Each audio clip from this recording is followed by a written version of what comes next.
हर रोज मगरमच्छ पकड़ते थे, हर रोज मगरमच्छ पकड़ते थे। यहां जाल में फंसी हुई मछलियों का छुपाने का क्या मतलब है? अगर सिफारिश नहीं की है रद्द करने की, तो उसे भी सरकार को डंके की चोट पर आकर कहना चाहिए, मगर पिछले दरवाजे से सब विदेश चले गए, सब विदेश चले गए।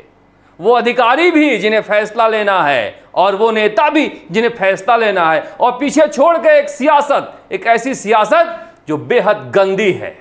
बेहद गंदी इसलिए कह रहे हैं हम कि जिन्हें थाने संभलवाना है, जिन्हें जाति से, धर्म से, रंग से, भेद, लिंग सबसे ऊपर उठकर काम करना है, वो क्या कर रहे हैं? जातिगत संगठनों की चिट्ठियां बटोर रहे हैं। क्या फैसला लेंगे वो थाने में बैठकर, अगर ये जातिवादी राजनीति से अपना करियर शुरू करने जा रहे हैं? वो कमाल का रायता फैला दिया अशोक गहलोत ने। उस रायते को और आगे फैलाए जा रहे हैं राजस्थान के मुख्यमंत्री भजनलाल शर्मा।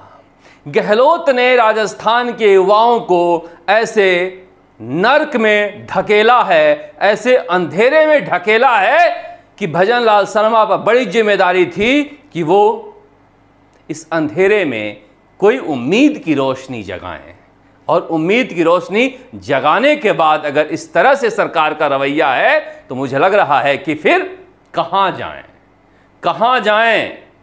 5 साल तो यह कहते हुए, गाना गाते हुए बेरोजगारों ने गुजार दिया, एक ठुकराए हुए आशिक की तरह। गहलोत तूने क्या किया? और भजनलाल शर्मा से उम्मीद थी कि कमेटी की जो सिफारिश आएगी, कम से कम उसे जनता के सामने रख देंगे और कहेंगे कि इसका हम परीक्षण करवा रहे हैं, क्योंकि हमारे मंत्रिमंडल के और हमारे दल के कुछ सदस्यों ने इसके ऊपर कोई सवाल उठाए थे। अगर मंत्रिमंडल के सदस्यों का ही मानना था, अगर विधायकों का ही मानना था, तो फिर ये कमेटी बनी क्यों थी? इसका सवाल और जवाब दोनों सरकार को सामने रखना चाहिए। अब देखिए, पत्रकार क्या करें ना करें, पत्रकारों का काम है सवाल उठाना और सरकार से सवाल पूछना, वो हम करते रहेंगे। रविंद्र सिंह भाटी और अभिमन्यु पूनिया जैसे विधायकों ने चिट्ठी लिख दिया कि 5% ही तो इसमें गलत हैं, उसके आधार पर बाकी लोगों को जो पढ़ लिख कर न्यायोचित तरीके से सब इंस्पेक्टर बने हैं, उन पर सरकार फैसला ले और परीक्षा को रद्द ना करे। मैं कह रहा हूं कि 5% का आंकड़ा कहां से आया? अभी तो जांच ही नहीं हुई।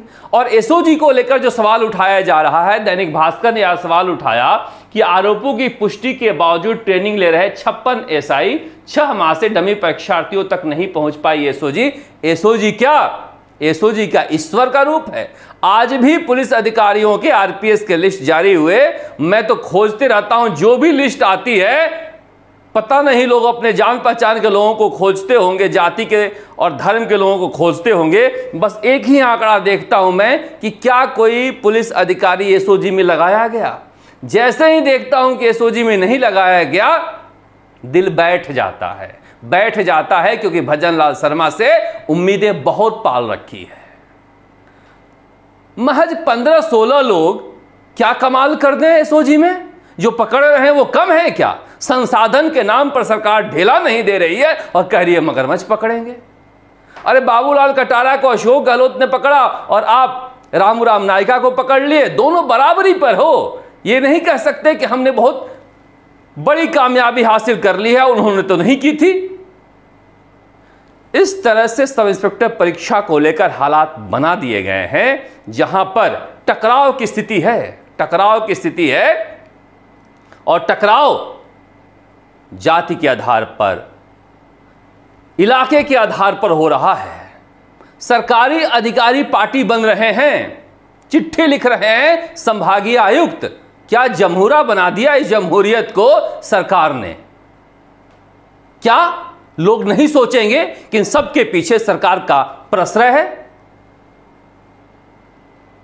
इस तरह की गंदी राजनीति बढ़ती जा रही है और इसलिए कि आप फैसला ले नहीं पा रहे हैं, तो फिर सवाल उठना तो लाजमी है।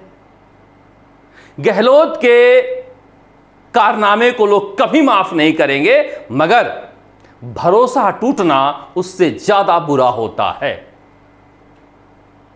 मुझे लग रहा है कि विदेश चले गए मुख्यमंत्री और इन्वेस्टमेंट लाने के लिए गए हैं, मगर पीछे से जो रायता फैला है उन सारी खबरों पर यह भारी पड़ेगा। कमेटी की रिपोर्ट सामने रखनी चाहिए। अगर कमेटी के सदस्य निजी रूप से बातचीत में कह रहे हैं या बता रहे हैं, तो फिर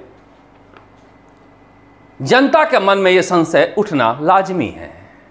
आप एसओजी में बात कर लीजिए, आप पुलिस में बात कर लीजिए, हर जगह सिफारिश क्यों की गई है इसे रद्द करने की।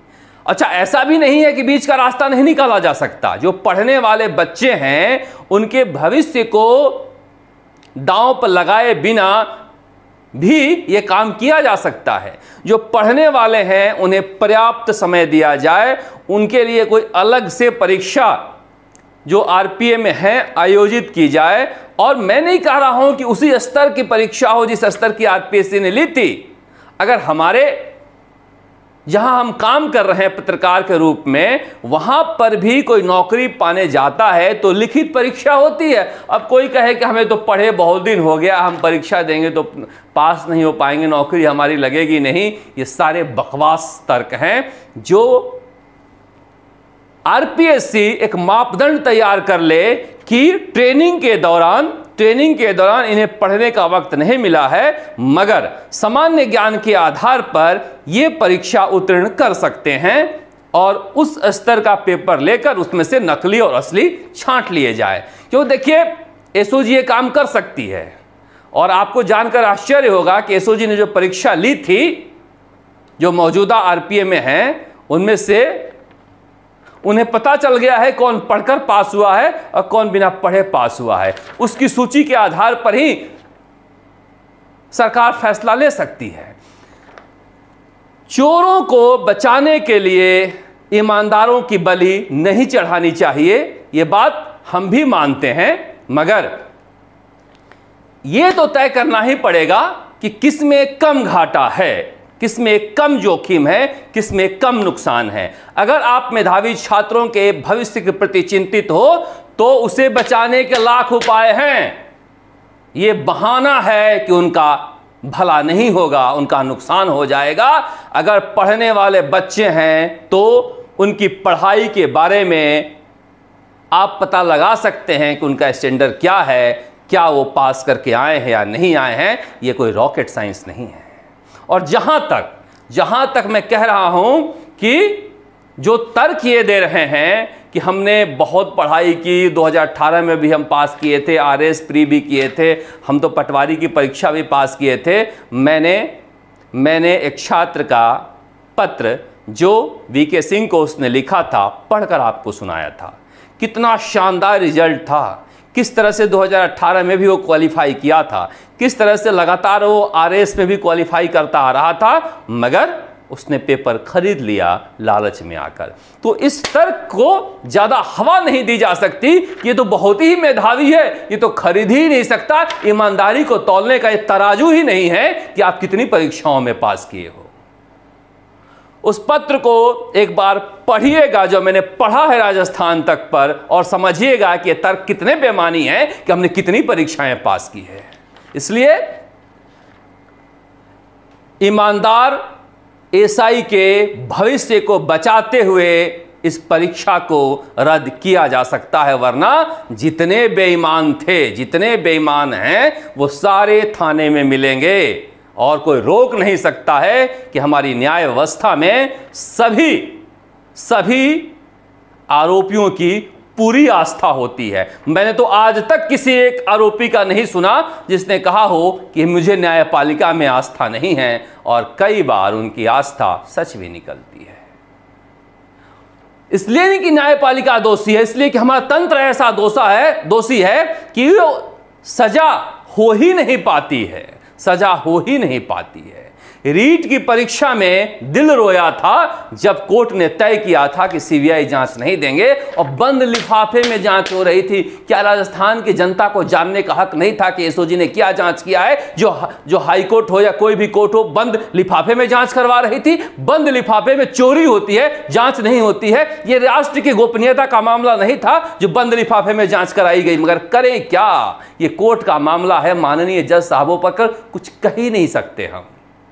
इसलिए इस पूरे मामले में जिस तरह की स्थितियां पहुंचा दी गई है, बेहद गंभीर है, बेहद गंभीर है। मैं ही नहीं जानता कि दैनिक भास्कर का यह क्या सोर्स है, मगर यह जयपुर में ना छपना भी मुझे आश्चर्य में डाल दिया, क्योंकि हम घर पे सुबह देखे तो मेरे घर पर अखबार में खबर नहीं है, फिर दफ्तर आए, दफ्तर में भी अखबार में ये खबर नहीं है, दैनिक भास्कर में फिर पता चला कि दूदू वाले में है, कोटपुतली वाले में है, पूर्वी राजस्थान के एडिशन में तो पूरी लिस्ट ही है। मगर अब ये जो लिस्ट बनाई गई है या दी गई है, इन लिस्ट के आधार पर अखबार दोषी करार नहीं दे सकता है। इसे दोषी करार देने के लिए एसओजी को मेहनत करनी पड़ेगी और एसओजी के पास संसाधन है नहीं मेहनत करने का, यानी ये सब थाने में लगेंगे अगर परीक्षा रद्द नहीं हुई।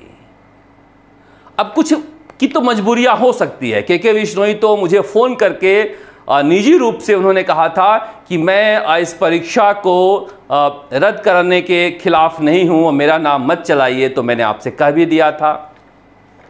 रविंद्र सिंह भाटी के लोगों का कहना है कि नहीं, गुढ़ामलानी में बहुत सारे विश्नोई हैं। अभिमन्यु पुनिया का कहना है कि अगली बार पता नहीं वहाँ से जीतेंगे नहीं जीतेंगे, कोई विश्नोई बहुल इलाके खोज रहे हैं। ये सारी चीज़ें बेकार है।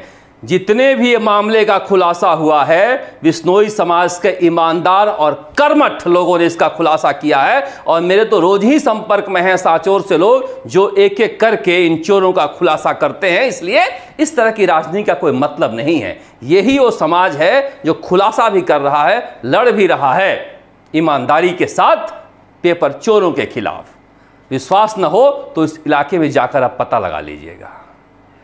वो लड़का भी विश्नोई ही था जिसने भावुक पत्र लिखा था किस तरह से एक पढ़े लिखे मेहनतकश नौजवान को इन चोरों ने लालच में अपने ग्रिप में ले लिया और उसका करियर बर्बाद हो गया। इसलिए इस एंगल से देखना, इस तरह से देखना मुझे लग रहा है बिल्कुल गलत है। राजा राम मील जाट महासभा के जो अध्यक्ष हैं, जो रद्द नहीं कराना चाहते हैं, उनसे रोज बच्चे उलझते हैं और फिर रिकॉर्डिंग भेजते हैं।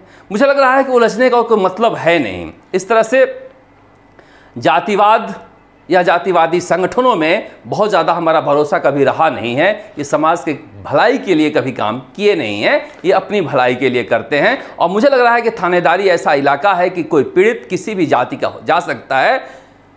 किसी जाति से जोड़कर इसे देखना एक अपराध है और इस तरह कोई काम करता है तो सरकार कठोर कदम उठाए, जातिगत संगठनों को इससे दूर रखे, जातिगत नेताओं को इससे दूर रखे।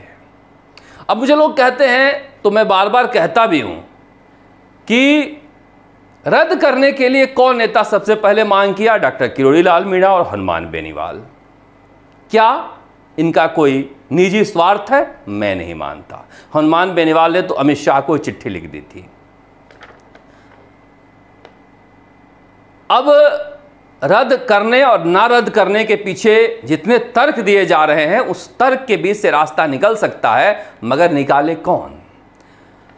लोग यही पूछ रहे हैं कि क्या ये परीक्षा कैंसिल नहीं करनी थी, इसलिए कैबिनेट की बैठक टाल दी गई। उसके बाद ये खबर प्लांट कराने की कोशिश की गई कि जो रिपोर्ट आई है उसमें मंत्रियों में मतभेद है, जबकि ऐसा है नहीं। उन्होंने एक्सपर्ट की राय को ही अपनी राय मांगी है। इसलिए रद्द कराने वाले धरना दें, रद्द नहीं कराने वाले धरना दें, और ये स्थिति पहुंच जाए कि थानेदार जैसा पवित्र पद इस तरह से बदनाम हो जाए, तो फिर ये सरकार की बदनामी है। अब ये हालात बन गए हैं कि जब तक इस खांचे में एसओजी फंसी हुई है, ना तो पीटीआई की जांच हो रही है, ना जेईएन की जांच हो रही है, ना रीट की जांच हो रही है, यानी कि तालाब की सारी गंदी मछलियां आराम से मज़े में हैं, मगरमच्छ तो पता नहीं कहाँ छुपे हुए हैं। और बहुत दिनों से भजनलाल शर्मा भी इस डायलॉग को बोलना बंद कर दिए हैं।